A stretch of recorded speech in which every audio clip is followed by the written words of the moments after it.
বসন্তকালে পুজোটা হয় বলে বাসন্তী পুজো বলা হয়। আচ্ছা আচ্ছা আচ্ছা দাদা আপনার সো বন্ধুরা এটা হচ্ছে বাবা মহাদেবের মন্দির।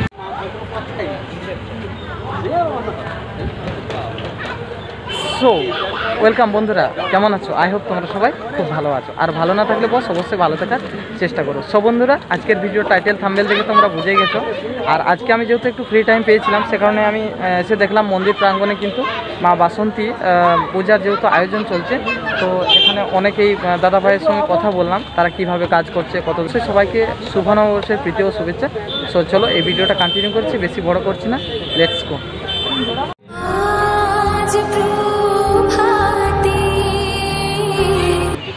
বলছিলাম দাদা এটা কমপ্লিট কবে দিবে?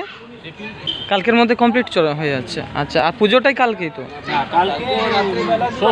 কালকে ষষ্ঠী, পরশু দিন। আচ্ছা আচ্ছা আচ্ছা, এটা মানে এটা মা দুর্গার বাসন্তী।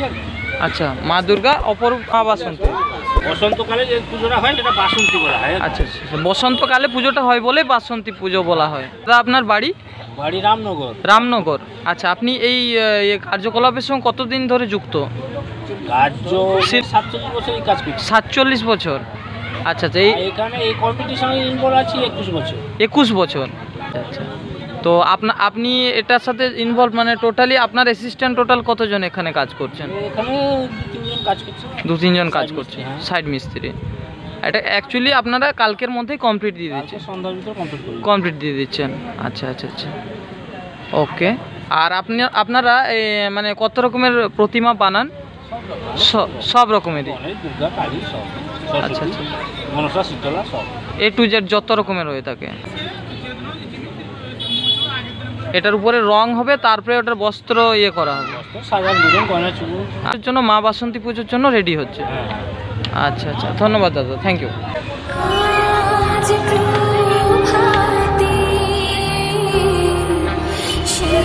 সো ফ্রেন্ডস, ভিডিওটা বেশি বড় করছি না, ভিডিওটা এতটুকুই। তোমরা সবাই সুস্থ থেকো, ভালো থেকো, দেখা হচ্ছে আরও একটা নেক্সট ভিডিওতে। ততক্ষণের জন্য টাটা, বাই বাই।